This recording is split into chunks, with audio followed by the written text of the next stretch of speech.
할렐루야. 아멘. 가신 모든 분들 주의 은혜가 임하기를 주의 이름으로 축원합니다. 아멘. 오늘은 에베소 후반부에 있는 말씀을 함께 나누게 될 텐데요. 지난번에 말씀드렸던 것과 마찬가지로 사도 바울이 1차로 로마 감옥에 갇히게 되면서 새 집에서 자유로운 생활을 하다가 그 가운데 4권의 책을 썼다라고 말씀을 드렸어요. 첫째는 에베소서, 필립보서, 그리고 골로새서와 필레몬서가 바로 옥중서신이 되게 되는데요. 옥중서신의 특성이라고 하는, 특징이라고 하는 것 중에 한 가지 말씀을 드렸던 기억이 있는데, 이 에베소서는 에베소 교회 성도들만 보라고 쓴 편지가 아니고 주변의 교회들과 함께 나눠서 보도록 하는 내용을 가지고 있어요. 그래서 에베소에는 전반부와 후반부가 나눠지게 되는데, 전반부는 교리편, 후반부는 교훈편, 이렇게 해서 구원받은 성도가 어떠한 삶들을 살아가야 될 것인가에 대한 부분이 담겨져 있는 것이 에베소 후반부가 되겠습니다. 지난번에는 전반부 교리편에서 하나님의 선물의 구원의 은혜에 대한 말씀을 나눴습니다만, 오늘은 후반부 교훈편에 대해서 구원받은 이후의 삶, 그것이 바로 하나님을 본받는 삶에 대한 내용으로 말씀을 전하고자 합니다. 오늘 구절은 짧지만 내용이 많아서 아마 31절까지는 다 전하지 못할 것 같아요. 어쨌든 준비는 다 했습니다만은 시간 되는 데까지 말씀을 함께 나누면서 은혜의 시간 되기를 주님의 이름으로 축원합니다. 네. 우리가 살아가면서 누군가를 존경하는 사람들이 있죠. 존경하는 사람들이 있습니다. 위인이 될 수도 있고 대통령이 될 수도 있고 아니면 박사나 정치가, 연예인들, 가수 등등의 많은 사람들을 본받을 대상으로 삼는 사람들이 많이 있습니다. 적어도 나는 누구와 같은 사람이 되었으면 좋겠다라고 생각을 하면서 나름대로 그들을 답습하고 본받으려고 하는, 그들이 행동하는 아니면 옷가지 등등의 일을 따라 삶 살아가는 사람들이 참 많습니다.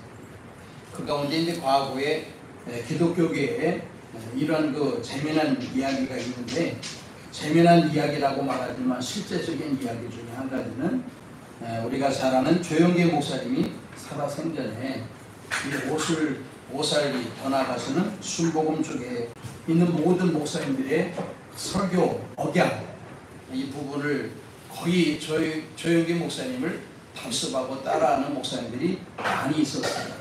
기억을 해요? 조영계 목사님의 억양 아세요? 난 이거 못 따라하겠더라고요. 근데 이 순복음 쪽 목사님들이 거의 설교를 하면 그걸 거의 답습하고 비슷하게 따라하는 목사님들이 당시에 많았었어요. 마찬가지로 그분 많은 사람들은 조영계 목사님을 존경하기 때문에 말투, 억양까지도 따라하려고 하는 그런 일을 가지고 있었겠지요. 연예인들이라고 이야기한다면 옷이라든지 머리 모양, 가방, 시계, 신발, 유명인들이 시계를 차고 나오면 불티나게 팔리고 가방을 메고 나오면 그 가방이 불티나게 팔리고 옷을 입고 나오면 그 옷이 불티나게 팔리고 그 사람이 무슨 광고를 하거나 선전을 하면 그 음식물이나 등등의 것들이 불티나게 팔리는 일들이 다반사로 있는 시대에 우리가 삶들을 살아가고 있습니다. 이렇게 많은 사람들이 누군가를 존경하고 본받으려고 하는 삶들을 살아가는 와중, 이 세상의 최고의 인물 되는 이는 우리가 당연히 잘 아시다시피 주님이 되는 줄 믿습니다. 네. 세상 어느 누구하고도 비교할 수 없는 정말 훌륭한 정도로 표현할 수 없는, 말 그대로 우리의 구원자 되시고 나의 주인 되시는 주님, 그 분이야말로 우리가 본받아야 되고 경외할 대상이 되는 줄 믿습니다. 자, 우리가 주님을 경외하고 존경하고 또 우리가 본받으려고 하는 일들을 가지고 있는 사람이라고 한다면 적어도 주님의 말씀대로 살아가려고 애쓰는 수고로움이 있어야 되겠죠. 나를 존경한다고 경외한다고 나의 주님이라고 섬기고 내가 그렇게 믿고 있다고 하면서 정 다른 삶, 반대의 삶들을 살아가게 된다면 그 사람들은 말은 그럴지라도 삶이 그렇지 않은 모습을 보면서 이 사람은 주님을 경외하는 사람이 아니다 라고 하는 것을 누구라도 생각하거나 인정할 수 있는 부분이 될 수 있는 내용입니다. 사람의 겉모양은요, 그네들을 보고 답습할 수 있어요. 머리 모양, 안경, 아니면 뭐 액세서리, 옷, 신발, 시계 등등은 보면 따라갈 수 있는 거죠. 또 뭐 돈 있는 사람은 다 사서 자신이 착용할 수도 있는 거고. 그런데 성품이라고 하는 것은 봐서 알아갈 수 있는 것은 아니에요. 물론 오랜 사귐과 교제가 있으면 그분의 성품에 대한 부분을 알 수 있는 맥락이 주어지게 되겠지만, 단번에 그 사람의 어떤 성품을 알아가기는 사실상 어려운 거거든요. 그래서 우리는 주님을 닮아가야 된다라고 하는 내용을 말씀을 나누게 된다면, 주님은 우리가 본 적이 없는데 외적인 부분으로 따라가거나 아니면 답습할 수 있는 것은 아닙니다. 오로지 우리가 주님을 닮는다라고 하는 것은 주님의 성품을 닮아가야 되는 것인데, 주님의 성품은 알아가야 닮아갈 수 있는 것이지, 알지도 못하는 상황 가운데 성품을 닮아간다라고 하는 것은 거짓이 될 수밖에 없을 겁니다. 우리는 주님에 대해서 많은 성품을 알아가기 위해 성경을 대해야 되고 말씀을 들어야 되고 성경을 읽어야 되는 줄 믿어요. 그래야 하나님이 이런 분이시구나, 저런 분이시구나 라고 하는 것을 내가 알아야 그분의 성품을 따라가고 답습하고 또 닮아가는 삶들을 살아갈 수 있는 게 아니겠느냐 하는 겁니다. 그래서 그 중에 성경에는 많은 내용으로 하나님을 우리에게 보여준 내용이 많이 있습니다만은, 오늘 본문의 후반부에 교훈편에 보게 되면, 오늘 본문 4장 25절로 32절까지의 내용을 보게 되면요, 그 가운데 예수님의, 주님의, 하나님의 성품에 대한 내용들이 몇 가지가 담겨져 있어요. 왜 이 부분을 우리에게 소개를 하느냐? 우리가 하나님을 잘 알지 못할 수 있으니까 적어도 이 정도, 이 성품만큼은 너희들이 답습을 하고 닮아가야 되겠다라고 하는 내용을 우리에게 알려주는 겁니다. 그러므로 오늘 내용 본문의 말씀을 잘 들으시면서 주님의 성품이 이런 부분이구나 라고 하는 것을 깨닫고 이 성품을 우리가 답습, 닮아갈 수 있기를 주님의 이름으로 축원합니다. 아멘. 첫 번째 주님의 성품을 우리에게 알려주는 내용은 뭐냐면은 거짓을 버리고 참된 것을 말하라는 겁니다. 오늘 25절에 보게 되면 그런즉 거짓을 버리고 각각 그 이웃과 더불어 참된 것을 말하라. 이는 우리가 서로 지체가 됨이니라 라고 말씀하시는데, 거짓을 버리는 자가 되어야 된다 라고 말씀합니다. 하나님의 성품의 특징 중 한 가지가 뭐냐? 하나님은 거짓말하지 않으시는 분이다. 하나님은 진실하신 하나님이다 라고 말씀하고 있거든요. 그래서 베드로전서 2장 22절의 말씀 보게 되면, 그는 죄를 범하지 아니하시고 그 입에 거짓도 없으시다 라고 말씀하십니다. 죄도 범하지 않을 뿐만 아니라 거짓도 입에 담아본 적이 없는 그분이 바로 우리가 답습해야 될, 닮아가야 될 하나님의 성품 중 한 가지다라고 말씀하고 있는 거거든요. 성경에 그러기 때문에 하나님은 진실한 하나님으로 소개하고, 거짓이라고 하는 단어가 성경에 많이 기록이 되어 있어요. 거짓된 사람이 되지 말라는 겁니다. 속이는 사람이 되지 말라는 거예요. 그렇기 때문에 성경은 이와 같은 사람들에 대한 내용이 많이 담아서 우리에게 말씀하고 있고, 그렇기 때문에 우리에게는 다른 것보다도 첫 번째 한 가지는 뭐냐? 거짓된 삶을 살아가서는 안 된다라고 말씀하고 있어요. 오늘 우리가 사도행전 5장 1절 이하에 주어지는 아나니아와 삽비라 부부에 대한 이야기를 잘 아시죠? 아나니아와 삽비라에 대한 부부의 이야기를 잘 압니다. 바나바가 땅을 팔아서 가난한 사람들을 위해 구제헌금을 가지고 오게 되었을 때 많은 사람들이 그 부분을 아마 부러워하고 또 존경한 부분이 되었던 것 같아요. 생각지 않았던 아나니아와 삽비라 부부가 그이들을 좋게 여기고 자신도 자신들의 소유를 팔아가지고 이제 사도들 앞에 가져갑니다. 가져가다 보니까 아까운 생각이 들었어요. 이걸 다 갖다 바치면 우리는 뭘 먹고 사냐? 물론 살만한 것들도 남겨놨겠지만 어쨌든 이 소유를 팔아다가 사도들 앞에 가져가는 도중에 두 부부가 마음이 변심이 됐어요. 다 가져가지 않고 얼마는 감춰두고 얼마만 가져갔다 그래요. 성령께서 베드로에게 이들을 알려주시죠. 그래서 묻습니다. 야, 내가 판 소의 모든 물질이 다 이거냐? 라고 했더니 서슴없이 아나니아가 맞습니다, 이게 전부입니다 라고 이야기를 해요.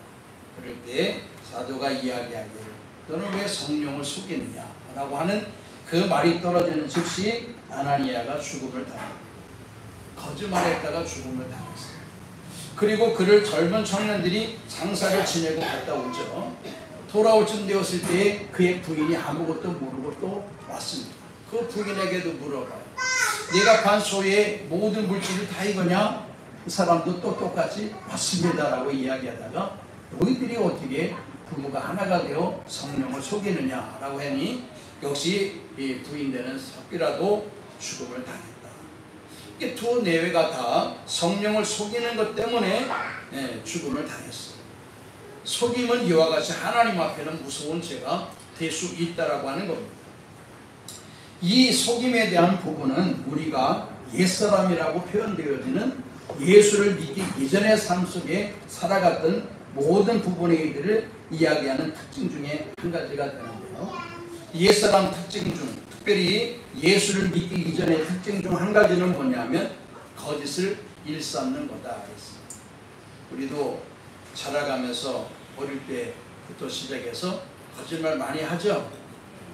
응? 어릴 때 부모를 속이고 또 아내를 속이고 또 남편을 속이고 이웃을 속이고 속이는 게 아주 능수능란한 부분이 있어요.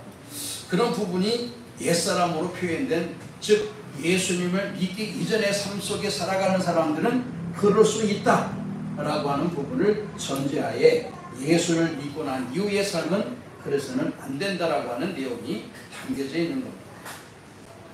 골로새서 3장 9절의 말씀 보게 되면 너희가 서로 거짓말을 말라, 옛사람과 그 행위를 벗어버려야 된다라고 말씀합니다. 예수를 믿기 이전에는 몰라서 그랬다 하더라도 예수를 믿고 난 이후에는 진실된 삶을 살아가야지, 예수를 믿기 전이나 믿고 난 이후의 삶이 계속해서 거짓말만 늘어놓는다고 한다면 그거는 변화된 사람이요 예수를 믿는 사람이라고 이야기할 수 없다, 그 말씀입니다. 거짓이라고 하는 것은 많은 종류가 있는데 첫 번째 부정, 두 번째 속임수, 세 번째 괴계라고 하는 건데, 괴계는 무슨 뜻이냐? 간사하게 남을 속이는 꾀, 이것을 괴계라고 이야기합니다. 천국에는요, 그렇기 때문에 누가 가느냐? 물론 믿음을 가지고 입으로 시인하는 자들이 가겠지만은 성경의 요한계시록 14장 5절의 말씀 보게 되면 그 입에 거짓말이 없고 흠이 없는 자들이 천국에 입성할 것이다 라고 말씀하시고, 반대 지옥에는요 계시록 22장 15절의 말씀 보면은 개들과 점술가들과 음행하는 자들과 살인자들과 우상 숭배의 자들과 및 거짓말을 좋아하며 지어내는 자는 다 성밖에 있으리라 라고 말씀하시는데, 이것이 바로 천국이 아닌 지옥에 가게 될 것이다 라고 무서운 말씀이 기록이 되어 있습니다. 그렇기 때문에 우리는 주님께서 오늘 본문 속에 첫 번째 당신의 성품을 닮아가라고 하는 내용 중에 한 가지가 거짓말하는 자가 아니라 진실된 참된 삶들을 살아가야 된다라고 말씀을 하고 있어요. 그렇기 때문에 스가랴 8장 16절에서 17절까지 있는 말씀 보게 되면 새 사람, 옛사람이 아닌 새 사람, 예수를 믿기 이전의 삶이 아니라 예수를 믿고 난 이후의 삶을 살아가는 사람들은 어떻게 살아가야 되느냐? 스가랴 8장 16절 17절을 보면은 너희가 행한 일은 이러하니 너희는 각기 이웃으로 더불어 진실을 말하며 너희 성문에서 진실하고 화평한 재판을 베풀되 심중에 서로 해하기를 도모하지 말며 거짓 맹세를 좋아하지 말라. 이 모든 일은 나의 미워하는 것임이니라 라고 하나님이 말씀하셨습니다. 그리고 하나님은 우리에게 이웃에게 거짓말하지 말고 참된 이야기를 해야 된다라고 말씀하시는 이유가 뭐냐? 오늘 본문의 25절에 있는 말씀 보게 되면 거짓이 없는 참된 것을 말해야 하는 이유는 우리가 서로 지체가 되기 때문이다 라고 말씀하고 있어요. 뭐가 되기 때문이라고요? 지체가 되기 때문이다. 지체는 뭐냐면 다 같이 연결이 되어 있다 그 말이에요. 우리 몸에는 많은 지체가 있잖아요. 팔다리 등등이들, 나무에도 많은 가지가 있습니다. 전부 연결이 되어 있고 하나로 형성이 되어 있는 걸 지체라고 이야기하는 거예요. 그래서 하나님은 거짓말하지 말아라. 특별히 이웃에게. 왜? 하나의 지체가 되기 때문이다 라고 말씀하세요. 그래서 실질적으로 한 사람이 이와 같은 거짓말을 일삼게 된다면 병든 한 가지로 말미암아 나무 전체가 죽게 됩니다. 병든 한 지체로 말미암아 전체의 몸을 상하게 하듯이 한 사람의 거짓말로 인해서 교회를 분열시키고 나아가서 파멸시킬 수 있기 때문에 주님은 우리에게 이웃에게 대하여 거짓말하지 말라라고 말씀합니다. 출애굽기 20장 16절의 말씀 보게 되면 내 이웃에 대하여 거짓 증거하지 말라라고 하는 10계명 중 9계명에 이 말씀이 담겨져 있어요. 두 번째, 주님의 성품을 닮아가라고 말씀하신 내용 중에 우리가 답습해야 될 두 번째 내용을 오늘 본문에 담고 있는데 그것이 뭐냐? 분을 내어도 죄를 짓지 말아야 된다라고 말씀합니다. 아멘은 다들 하는데 이게 참 쉬운 일 아닙니다. 분이라고 하는 거, 화라고 하는 거, 이거 삭히는 거 쉬워요? 근데 오늘 본문에는 이 분을 내어도 죄를 짓지 말고, 분을 내어도 언제 다 풀어야 된다? 말은 뭐 다들 하는데 해지기 전까지 풀어야 된다. 참 쉽지 않은 말씀을 주님께서 우리에게 요구하실 뿐만 아니라 명령하고 계세요.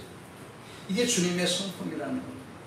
주님께서 만약 우리가 하나님 앞에 지은 죄를 꽁하고 지금까지도 간직하고 마음에 담고 있다고 한다면 여기 온전한 사람 한 사람이라도 있을까요? 저를 비롯해서 한 사람도 여기 온전하게 남아있는 사람은 없을 겁니다. 하나님의 성품 중 또 한 가지는 대명사 하나님은 사랑이시다라고 말씀합니다. 사랑이라고 하는 내용이 많이 담겨져 있습니다. 그리고 사랑은 이렇게 해야 된다 저렇게 해야 된다라고 하는 내용이 많이 담겨져 있는데 사랑은 오래 참고 인내해야 되고 뭐 등등의 일들이 많이 속개가 되어 있어요. 하나님의 성품은 그렇습니다. 그래서 우리가 하나님의 성품인 사랑의 성품을 닮아가길 원한다고 한다면 분을 낼 수 있고 분을 내지 말아야 되는 것이 원칙이지만 살아가다 보면 분을 낼 수 있겠지만 그 분을 오랫동안 두어서는 안 된다. 왜? 그것이 죄가 될 수 있기 때문이다. 다시 말씀드리면 내가 가지고 있는 화, 이 분이 오래 두다가는 그것이 더 나쁜 경향으로 끌려갈 수도 있는 부분이 죽어질 수도 있기 때문이다 라고 말씀하는 거거든요. 그러니까 애초에 가장 좋은 것은 분을 내지 않는 거예요. 분을 내지 않는 것은 우리가 목석이 돼야 돼. 목석. 나무가 되든지 돌이 되든지 해야 감정이라는 게 없어야 우리가 분을 내지 않지. 감정이라고 하는 것이 조금이라도 담겨 있으면 화 안 낼 수 있겠어요? 사소한 거 가지고 화를 내고 말 한마디 때문에 화를 내고 뭐 조그만 행동 하나 때문에 화를 내는데 그것 때문에도 화를 내는데 더 큰 것이 있으면 얼마나 더 큰 화를 내겠어요? 그래서 이 화는 여러 가지 때문에 우리가 분이라고 하는 것을 가지고 낼 수 있는 부분인데요. 창세기 4장 5절에 보면 가인이라고 하는 사람은 하나님 앞에 동생 아벨과 더불어 번제를 드리잖아요. 근데 자기 번제를 하나님이 안 받으셨다고 해서 화가 난 거예요. 화가 났어요. 그래서 하나님이 가인에게 말씀하십니다. 내가 분하여 함은 어찌미뇨 인색에 변하면 어찌미뇨? 라고 물어봤어요. 내가 왜 분을 내는 이유가 뭐냐? 내가 잘못 하나님 앞에 제사를 드리고 번제를 드리고 내가 안 받았다고 해서 내가 화를 낼 이유가 뭐가 있겠느냐 하는 겁니다. 자기 잘못입니다. 두 번째, 성경의 말씀 보게 되면 누가복음 4장 28절에 보면요, 심지어 예배 시간에 하나님의 말씀을 들으면서 화를 내는 사람도 있다는 거예요. 우리는 절대 그런 사람이 되지 않는 주의 이름으로 부탁을 드립니다. 그런 사람이 돼야지. 말씀을 듣다가 화를 가지고 예배의 은혜를 받기 위해서 왔는데 성질을 해가지고 간다면 이건 뭐 어떻게 하자는 거예요. 성경에 보면 회당에 있는 자들이 이것을 듣고 다 분이 가득하여 이렇게 되어 있어요. 한 사람만 그러는 게 아니라 유대인, 바리새인들, 사두개인 전부가 다 화가 났어요. 화가 났어요. 예수님이 전한 말씀을 듣고 전부 화딱지가 나서 돌아갔어요. 그러다가 나중에 어떤 마음을 가졌냐? 이 예수를 죽여야 되겠다 이 생각하는 거예요. 왜 자꾸 우리가 이 화에 대한 일들을 버릴 수 없게 되느냐? 이유가 뭐냐? 이 거짓의 아버지, 화의 아버지, 분냄의 아버지가 누구냐? 마귀라고 성경은 기록이 되어 있어요. 요한복음 8장 44절의 말씀 보면 너희는 너희 아비 마귀에게서 났다 그랬어요. 마귀의 특성 중 하나가 이간질, 반하게 하는 거, 분리시키는 거, 망하게 하는 거, 이게 다 사단, 마귀의 특징이거든요. 그래서 오늘 우리가 화를 자주 내고 화를 참지 못하게 되고 화가 나게 되면 생각지 않은 일들을 행동으로 하게 되고 말로 하게 되는 부분들이 많이 생겨지게 되는데 이유가 뭐냐? 거짓의 아비, 마귀에게서 났기 때문이다 라고 말씀하고 있어요. 죄인된 사람은 내 마음이 원하는 자체가 사단이 이끌어가는 자체가 분냄이라고 그래요. 그러니까 우리가 자주 분을 낸다 그러면 나는 아직 성화가 안 됩니다. 성화가 안 됩니다. 우리가 주님을 믿으며 주님을 답습한 사람이고 닮아간 사람이라면 주님은 당신을 십자가에 못 박은 사람들까지도 용서하셨는데 우리는 나를 죽이는 정도까지는 주변 사람들이 하진 않잖아요. 그럼 우리도 주님을 닮아가는 사람으로서 두 번째 특징인 사랑의 마음을 가지고 분내어서는 안 된다라고 말씀하고 있어요. 그런데 이 화를 삭히는 거, 화를 우리가 버리는 거는 내모로는 안 된다고 그래요. 내가 아무리 생각하고 마음을 고쳐먹고 다짐해도 내 마음속에 담겨있는 분, 화 이거를 삭히는 것은 절대 죄인된 우리는 할 수 있는 능력의 내 권한이 되지 않는다고 이야기해요. 성경은 그렇게 말씀하셨어요. 그럼 우리가 내 마음속에 가지고 있는 분과 화를 삭힐 수 있는 그 일들이 어떻게 어떠한 방법으로 주어지게 되겠느냐? 성령의 도움을 받아야 된다. 아멘. 저도 말씀드렸잖아요. 예전에 뭐 전도사 시절에 담임 목사님을 미워할 정도, 미워할 정도가 아니라 그냥 한번 어떻게 해볼 생각도 가지고 있었어요. 그러니까 오랫동안 기도해도 잘 안 되더라고. 오죽하면 한바탕 하려고 추린이 있고 운동화도 신고 갔다 했어. 아주 신발끈 단단히 묶고 갔어. 그때 뭐 싸움을 못하는 것도 아니고. 그런데 나중에 기도원에 가서 마지막 날, 마지막 시간에 큰 은혜를 받았어요. 나는 그렇게 용서할 것이라고 생각을 하고 기도원에 가서 3시간씩 막 기도하고 나오면 다 풀린 것 같은데 또 생각나면 또 무슨 일이 나오고 그래요. 마지막 날, 마지막 시간에 나도 모르게 성령께서 임재하셔서 얼마나 내가 그 시간 동안에 울었는지 몰라. 내가 잘못한 거 아니야, 상대방이 잘못한 거야. 근데 내가 눈물이 나고 내가 그게 그때 이후로부터는 괜찮더라고.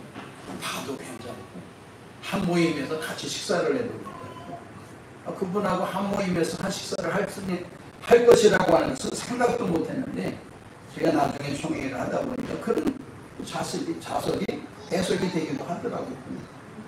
다 용서가 되고 이해가 되고 하는 부분이 생겨지게 되는데 다시 말씀드리지만 내용으로는 안 돼요.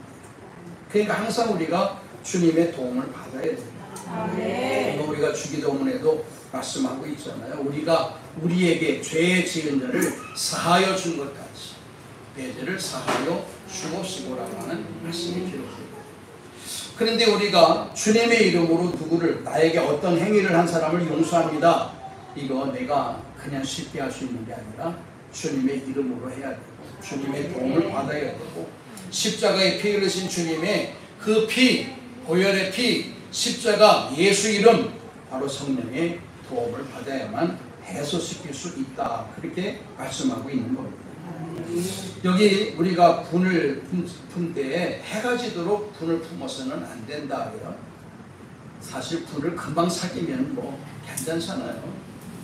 금방 화났다가 풀어지면 얼마나 좋겠어. 근데 이게 오래오래 묵어가니까 이게 문제가 되는 거예요. 그러다 보니까 생각지 않은 변질된 일들이 생겨지게 돼요. 그러다 보니까 요즘 뉴스에게 뭐 비일비재하게 나타나는 이런 일들 다 분, 화 때문에 주어진 일들이거든요. 아버지가 자식을 총으로 쏴서 죽이고 이런 일들이 생기잖아요. 자식과 아버지 사이에 피 터지게 싸우고 방송에까지 나오거든요. 어떤 사람이 분노를 이기지 못하고 그냥 차를 몰고 다니면서 사람들을 막 치어도 여러 사람이 죽고 다치게 하는 일.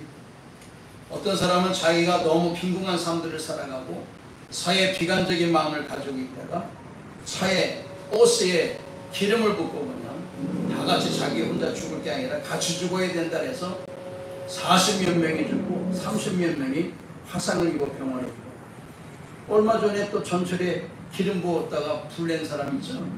이게 다 뭐야? 분을 다스리지 못해서. 근데 그 분은 다시 말씀드리지만 내가 풀어갈 수 있는 능력에 관한 바뀌거든. 그러니까 이렇게 해가 지도록 분을 가지고 그것이 해가 지도록 분을 풀지 못하고 다음날이 되고 또 그 다음날이 될 때까지 이 분을 가지고 있다게 된다면 생각지 않은 큰 병폐가 주어지게 되는 거예요. 성경에 보면 12명의 정탐꾼들이 적과 꿀이 가르는 가나안 땅을 정탐하게 되잖아요. 근데 갔다 와가지고 10명은 삐딱한 얘기해요. 이건 뭐 좋은 땅은 좋은 땅이고 뭐 여기 곡식은 좋은 곡식이지만 우리가 이 나라에 갔다가는 뭐 다 초토화 돼서 죽음을 당할 거다. 우리가 보기에 스스로도 보니 우리는 그들 앞에 메뚜기와도 같다. 이렇게 얘기를 해요. 그 얘기를 들었던 이스라엘 전체의 백성들이 울고불고 난리가 났어요. 밤새도록 울었다랬어요. 그리고 한 행위가 뭐냐, 하나님 앞에 하지 말아야 될 이야기를 했거든요. 우리가 애국으로 다시 돌아가는 게 낫겠다. 그냥 차라리 광야에서 죽는 게 낫겠다. 화나면 뭔 얘기를 못하겠어? 화를 내어서는 안 돼. 화나면 별의별 이야기, 마음에 없는 이야기까지도 다 하게 돼 있는 거거든요. 본심이 아닐 수도 있는 이야기를 하게 되는 겁니다. 근데 결국 어땠어요? 하나님께서는 이렇게 이야기한 사람들 전부를 광야에서 다 죽여 주었습니다. 그들이 원하고 소원했던 내용까지 광야에서 죽었으면 좋았겠다라고 하는 내용을 읊었던 사람, 분노의 이야기를, 분노의 마음을 추스리지 못하고 막말을 하게 되었던 사람 다 죽었어요. 하나님께서 죽여 주었어요. 그들의 소원을 다시.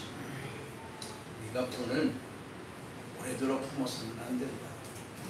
적어도 우리가 주님을 믿는 사람이잖아. 주님을 믿는 사람이 내 힘으로 해결할 수 없어서 더 분이 나는 건데, 그 분은 내 힘으로 어쨌든 해결할 수 없는 건 주님께 맡기면 안 돼요. 주님께 좀 맡깁시다. 내 힘으로 안 되잖아. 아니 할 수 있으면 하면 되지. 근데 안 되니까 화가 나는 거 아니야. 아, 잘 되어지고 내 마음대로 되어지면 화날 일이 뭐가 있어요. 안 되니까 화가 나는 거예요. 주체하지 못하는 화가 치밀어 오르는 거예요. 화도 다스리지 못하는데 문제를 어떻게 우리가 해결해요? 그러니까 주님께 맡기자 그 말씀입니다. 주님 우리에게 당신에게 문제를 맡기라고 하잖아. 너의 무거운 짐을 나에게 맡기고 너는 편안하게 쉼을 가져. 그것이 너희가 믿음 가운데 주어지는 삶들을 이해하는 방식이야. 나는 내가 무겁고 힘든 일, 힘든 마음을 유지하고 지탱하며 그렇게 힘들어하는 삶들을 나는 원하지 않아. 그러니까 너는 그 힘든 일을 나한테 맡기고 내가 감당할 거니까, 내가 알아서 처리할 거니까, 내가 알아서 해결할 거니까 너는 그냥 마음의 평안만 유지하면 좋겠다라고 하는 것이 주님의 음성으로 들릴 수 있기를 주님의 이름으로 축원합니다. 그래서 화가 날 수 있는 일이고 또 화딱지가 날 수 있는 일이기도 하지만 해서는 안 된다. 두 번째, 왜 우리가 분을 오랫동안 품지 말아야 되느냐, 마귀에게 틈을 줄 수 있기 때문이다라고 말씀합니다. 우리가 몸에 상처가 나면 뭐가 들어오죠? 균이라고 하는 게 들어옵니다. 균, 화상균. 사람들이 해외에 나와가지고 화상균 때문에 죽는 사람들이 많더라고요. 화상균 주사도 맞고 가는 사람들도 있지만 그냥 뭐 대충 갔다가 상처가 나는 거에 넘어졌다든지 몸이 부딪혔다든지 이렇게 되면 균이라고 하는 것이 들어와 그 사람을 크게 해롭게 하고 심지어는 생명을 앗아가는 일들까지 생겨지게 됩니다. 그러니까 사단은 우리의 틈을 항상 지켜보고 있는 거예요. 살피고 있어요. 안에 들어올 수는 없으니까 들어갈 틈을 찾는데 그 틈이 뭐냐? 우리의 화, 분. 얼씨구나 잘됐다. 내가 원하는 대로 네가 화를 심으로 올리게 하는구나. 내가 그 틈을 비추고 너에 들어가서 내가 마음대로 너를 유린해야 되겠다 라고 하는 생각을 사단이 가지고 있다는 말씀. 그렇기 때문에 심지어 시편 4편 4절의 말씀 보게 되면 너희는 떨며 범죄치 말지어다. 자리에 누워 심중에 말하고 잠잠할지어다. 말도 꺼내지 말라는데 사람들하고 바닥지 나니까 그냥 서로 이야기하고 이것저것 주고받고 하니까 화풀이가 되는 것 같은데 화풀이가 되지 않는 것 같고 차라리 그냥 우리 교회 와가지고 노래방도 가잖아. 노래방 가지 말고 여기서 찬양 틀어놓고 아주 그냥 목이 터져라고 피가 나오도록 찬송도 부르고 기도를 하고 화낸다고 문제가 해결될 것 같으면 화낸다고 색상 두드리고 머리 가서 벽에 받으면 해결된다고 하면 그렇게 해야 되겠지. 안 되잖아. 그럼 어떻게 주님 의지해야 되니까 와서 찬송하고 그냥 목 터지게 기도하고 그래 봤어요? 그래 봤냐고. 문제 생겨서 그렇게 해봤냐고. 정말 억울합니다. 하나님 문제를 해결해 주세요. 나는 힘 없습니다. 막 부르짖어가면서 하나님 해봤냐고. 안 해잖아. 하나님인데 뭐 그래 하나님의 능력이 100% 필요하지 않은 것 같으면 내가 보기에도 그러니 주님은 오죽 그러시겠어. 정말 간절한 문제일 것 같으면 정말 해결해야 될 것 같으면 하나님께 터지도록 그냥 몸이 터지도록 해야 될 거 아니야. 금식까지 하라 소리 내가 안 했는데 나는 금식을 못하니까. 그래도 간절한 그 부분이 하나님께 보여줘야 되는 거 아니야. 대충 몇마디 해가지고 문제가 해결될 것 같으면 세상에 예수 믿으면 문제 해결받지 못할 사람이 어디 있어? 그렇지 않아요. 문제가 크면 클수록 내가 하나님께 매달리는 것들로 더 강하고 세게 매달려야 되지. 그러지 않냐고 섬섬하면서 뭐 문제가 해결될지를 바란다 하면 그럴 때 사단이 도리어 더 역사하는 틈이 될 수밖에 없다 그 말씀입니다. 그렇게 쓰는 저는 예전에 그런 말씀 드렸잖아. 기도원에 가서 누구는 뭐 정말 문제를 해결받기 위해 나무 기둥만 붙잡고 기도해서 나무를 뽑았다 소리도 하고 막 그러길래 나는 하늘산 기도원에서 잣나무 붙잡고 기도했는데 생각을 해봤어. 이 잣나무 내가 이거 아무리 밟은 쳐도 이거 뽑힐까? 내가 굵은 거는 좀 피하고 좀 가느다라고 붙잡고 그냥 열심히 했는데 그것도 안 뽑히더라고. 그렇게도 해봤어. 문제가 심각하니까 나도 매달려 기도하는 거야. 근데 우리들이 지금 문제는 심각하다고 하면서 하나님께 매달리는 모습 보면 그렇게 문제가 심각한 것처럼 하나님께 매달리는 사람이 없더라 그 말씀. 심각하면 심각한 만큼 하나님께 심각하게 매달려야 돼. 화만 그냥 내버린다고 해서 그게 문제가 해결되면 못할 일이 어디 있어. 사단이 도리어 이 틈을 비집고 들어가 더 분을 내게 하고 결국에는 문제를 발생시키게 하고 이런 일들이 생겨지게 되는 것이다. 그러니까 분노에 가서는 안 됩니다. 사랑에 살아가다가 어떻게 화를 안 낼 수 있겠어요? 화를 낼 수 있으면 오래 가지 않아요. 그 문제가 크다고 한다면 화를 내서 풀어주는 게 아니라 하나님께 맡기고 매달리고 간구하고 간청하고 금식하고 떼쓰고 밤샘하게 해가면서 하나님께 부르짖고 해야 하나님께서 역사하시고 은혜를 베풀어 주시는 거지. 야 이놈이 이거 빨리 해결해야 되겠구나. 엄마는 빨래를 했는데 애가 저쪽 방에서 엉엉 그래 울어.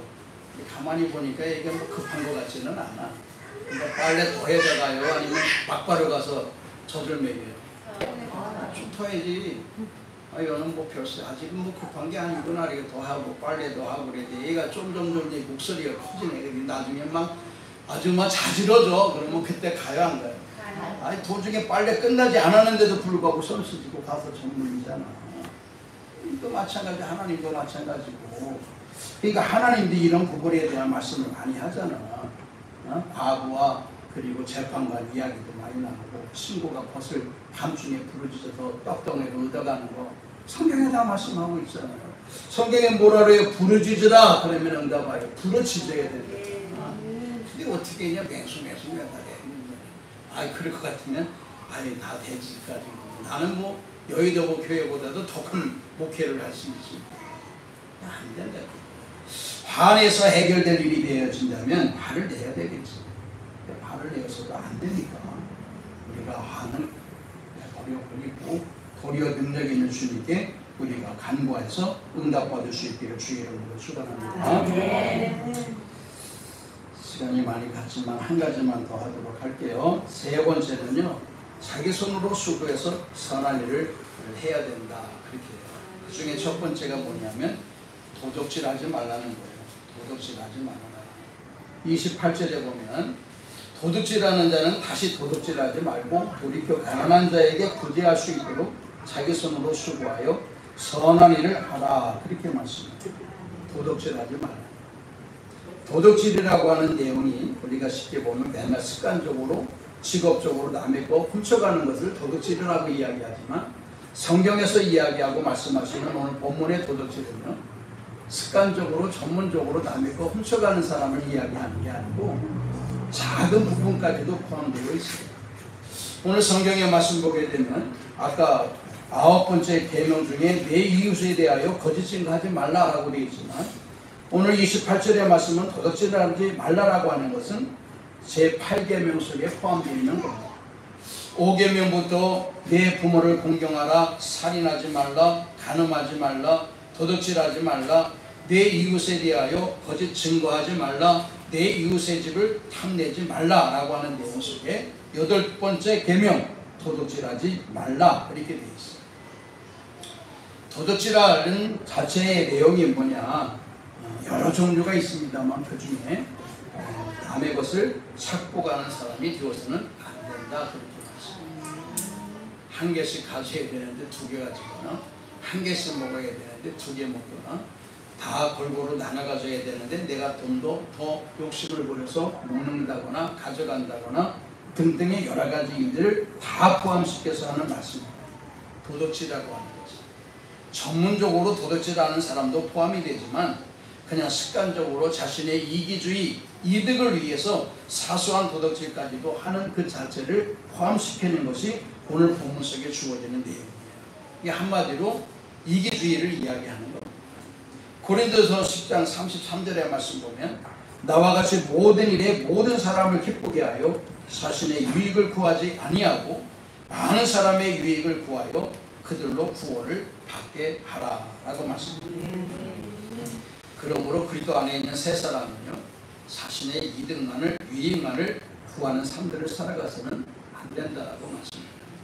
남의 것 뺏어서, 남의 것 훔쳐서, 남의 걸 내 것으로 만들어 놓는 그런 부분의 삶들을 살아가서는 안 된다라고 지적하여 말씀하고 있습니다. 자, 그런데 도둑질하지 말라만 되어 있는 게 아니라 그 뒤에 말씀 보게 되면 돌이켜 가난한 자에게 구제할 수 있도록 해라 이렇게 되어 있어요. 구제할 수 있는 자가 되어야 됩니다.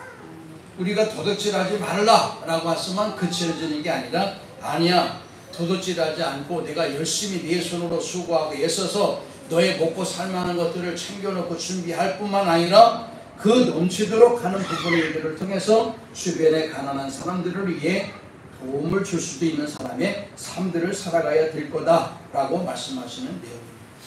성경의 말씀 보게 되면 과부와 가난한 사람을 살피라고 주님은 많은 맥락의 말씀을 제시하고 있습니다.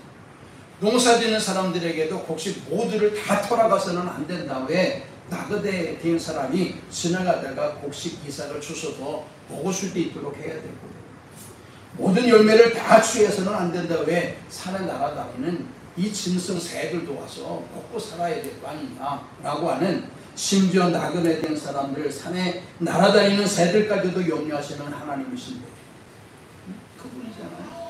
그런데 이 땅에 삶 살아가면서 힘들고 어려운 사람들 못 본 채 하고 그냥 남의 거 뺏어서 내 것만 배만 두들기고 배부르게 하려고 하는 이런 이기주의의 삶들 속에 살아가는 것이 마땅하냐? 그렇지 않다. 남의 거 뺏어가지 말고 훔쳐가지 말고 몰래 가져가지 말고 내가 내 손으로 열심히 수고해서 그래서 그것으로 내가 먹고 살고, 그리고 남은 것 있으면 주변에 가난한 사람들에게도 도와줘, 구제해야 돼 라고 하는 맥락의 말씀이 오늘 본문 속에 주어지고 있는 겁니다. 우리가 잘 아시다시피 마태복음 25장의 말씀 보게 되면 두 가지 비유가 담겨져 있어요. 물론 한 맥락이지만, 자, 오른편 무리에 있는 사람들에게 이 말씀하십니다.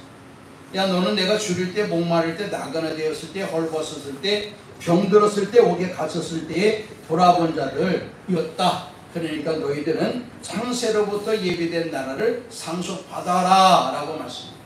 이 나라는 어떤 나라일까요? 천국이라고 하는 주님의 나라입니다. 반대로 여행 쪽에 염소의 무리의 사람들에게 말씀합니다. 이 사람들에게 이렇게 말씀하시는데요, 다 똑같아요. 죽일 때, 목마를 때, 나그네 되었을 때, 헐벗을 때 등등등등 너희들은 나를 돌아보지 않았구나. 그러니까 너희들은 어디를 가야 되느냐, 뒤에 말씀 보게 되면 나를 떠나 마귀와 그 사람들을 위하여 예비된 영원한 불에 들어가라 라고 말씀하십니다. 예수를 믿었냐 안 믿었냐, 내가 믿음을 가졌냐 입으로 시인했느냐 이 문제 아니에요. 마태복음 25장에는 절대 한마디도 그런 내용이 담겨져 있어요. 이웃에 대하여 어떠한 삶들을 살아가느냐에 따라서 천국과 지옥으로 나눠지게 될 것이다 라고 하는 맥락의 말씀이 25장에 기록이 되어 있어요. 무슨 말씀이잖아요. 그러니까 나 혼자만 잘 살려고 하지 말고, 도둑질 하지 말고, 내가 먹고 살 수 있도록 본인이 수고하고 본인이 수고해서 남은 거 이웃을 나눌 수 있는 그런 사람들의 삶들을 살아가게 된다. 우리로 이야기하면 선교를 해야 되는 거 아니냐, 그런 말씀이죠. 여기까지의 말씀만 함께 나누겠습니다. 뒤에 몇 가지가 더 있지만은 오늘 시간이 많이 가서, 첫 번째, 우리가 주님의 성품, 하나님의 성품을 닮아가기 위해서 첫 번째 해야 될 것이 뭐라고 그랬어요? 거짓말하지 마. 그런 얘기가 있어요. 거짓말 한번 하려면 20번 거짓말해야 돼요. 20번. 요거를 정당화시키기 위해서 요것도 거짓말해야 되고 저것도 거짓말해야 되고, 할 거짓말이 너무 많고, 이게 머리가 비상한 사람만 거짓말하지 멍청한 사람은 거짓말해요. 여러분 멍청해요? 비상해요? 멍청한 사람들은 거짓말 못해요. 금방 타고 가잖아요. 자, 두 번째, 하나님의 성품을 닮아가야 되는데 두 번째는 뭐라고요? 네? 뭐 좀 크게 좀 얘기해봐. 이쪽에는 한 사람도 얘기가 안 하네. 뭐 해야 된다고? 손을 내지 말라는 거야. 무슨 뭐 끝까지 다 읽을 필요도 없어. 두 번째, 뭐 하지 말라고? 그럼 반대로 주님의 성품이 분내지 말라는 성품이요? 주님의 성품을 본받아야 된다는데 두 번째 주님의 성품은 뭐라고 그랬어요? 사랑의 마음을 가져야 돼요. 사랑하면 이 모든 것들이 다 해소돼요. 이성적으로 사랑하는 얘기 아니라 영혼을 사랑하라는 말씀입니다. 세 번째, 주님의 성품을 닮아가기 위해서 한 가지 더 해야 될 것이 뭐야? 도둑질하지 마. 남의 거 뺏어가지고 그만두려고 하지 마. 자기 손으로 열심히 수고해서 자기가 먹고 살고, 남은 거 있으면 이웃에게 부조하고, 우리는 주님 나라 확장하기 위해서 수고하는 선교사님들에게 선교임을 하는 거예요. 그것이 바람직한 일이다. 그것이 세 가지의 말씀을 나누는데 이 자체가 바로 주님의 성품을 닮아가는 일이다 라고 하는 말씀을 전해드렸습니다. 내용은 다 잊어먹더라도 주제만큼은 세 가지로 기억을 해서 주님의 성품대로 답습하는, 닮아가는 삶이 눈으로 목도되어 줄 수 있도록 살아갈 수 있기를 주님의 이름으로 축원합니다.